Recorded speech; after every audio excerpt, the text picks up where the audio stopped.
Baik anak-anak, hari ini kita belajar IPS ya. Untuk anak kami yang sudah memiliki buku boleh diikuti dari rumah. Baik, kita mulai dari bab 1 yaitu kondisi geografi negara-negara ASEAN. Oke, adanya sejarah ASEAN dan latar belakang terbentuknya ASEAN. Nah, seperti apa sih latar belakang terbentuknya ASEAN ini? Baik. Kawasan Asia Tenggara ini memiliki sejumlah negara dengan kemiripan latar belakang sejarah tertentu ya.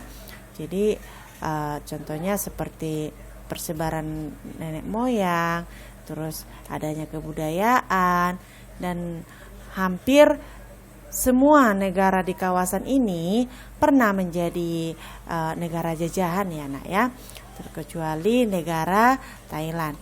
Nah, ASEAN ini dibentuk sebagai suatu perhimpunan negara-negara di kawasan Asia Tenggara. Jadi ASEAN ini dibentuk berdasarkan Deklarasi Bangkok pada tanggal 8 Agustus tahun 1967. Dan deklarasi ini ditandatangani di kota Bangkok, Thailand oleh utusan para menteri luar negeri 5 pendiri negara ASEAN. Nah, siapa aja sih 5 negara pendiri ASEAN ini? Nah, anak-anak boleh perhatikan ya. Nah, yang pertama adanya Narciso Ramos dari Filipina, dan yang kedua ada Adam Malik dari Indonesia, dan yang ketiga adanya Tanat Kotman dari Thailand. Terus ada juga Tun Abdul Razak dari Malaysia, dan yang terakhir yaitu S. Rajaratnam dari Singapura. Nah, inilah kelima negara utusan pendiri negara ASEAN. Baik, selain daripada kelima negara ini adanya penambahan anggota ASEAN ya. Bertambah lagi 5 anggota ASEAN ya. Nah, pada perkembangan berikutnya kelima tersebut bergabung ya bergabung di anggota ASEAN. Nah, dari mana aja ya? Oke, yang pertama dari Brunei Darussalam yang bergabung pada tanggal 7 Januari tahun 1984. Yang berikutnya disusul dengan negara Vietnam yang bergabung pada tanggal 28 Juli tahun 1995 dan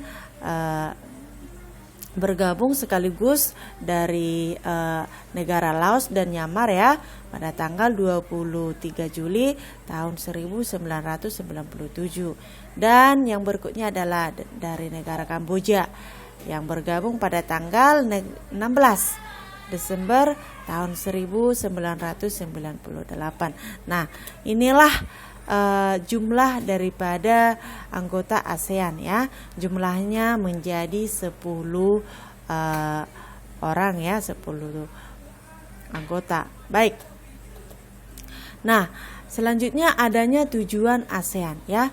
Tujuan ASEAN ini terdapat pada ASEAN Charter yang disetujui pada tahun 2007.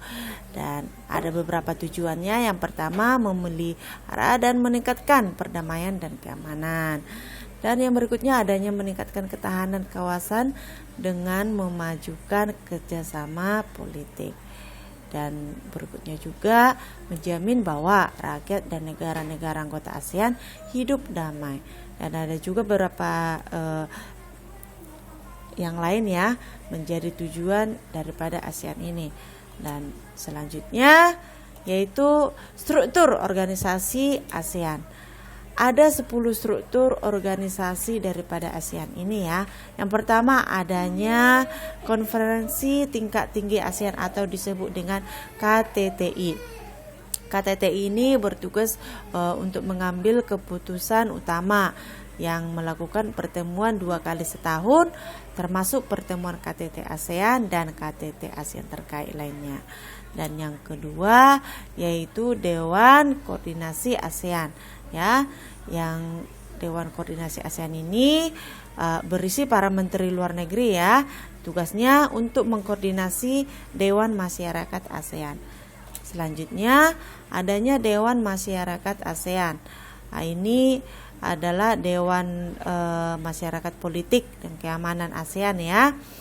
Dan yang berikutnya juga adanya badan-badan sektoral tingkat menteri ya.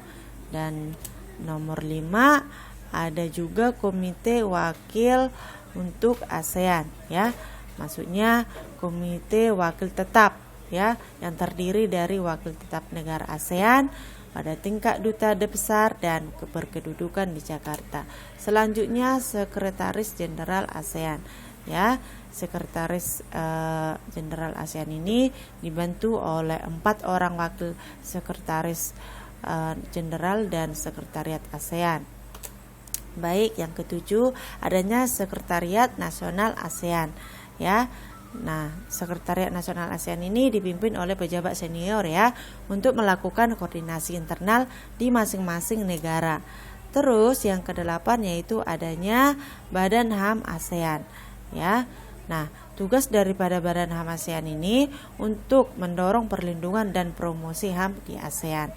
Dan ada yang ke-10 ya, Yayasan ASEAN. Yayasan ASEAN ini tugasnya untuk membantu Sekjen ASEAN dalam meningkatkan pemahaman mengenai ASEAN dan termasuk juga ya pembentukan identitas ASEAN.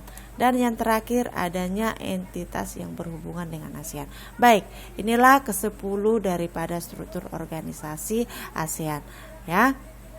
Nah, untuk anak-anak kami kelas 8, demikian materi yang bisa Mem sampaikan hari ini ya.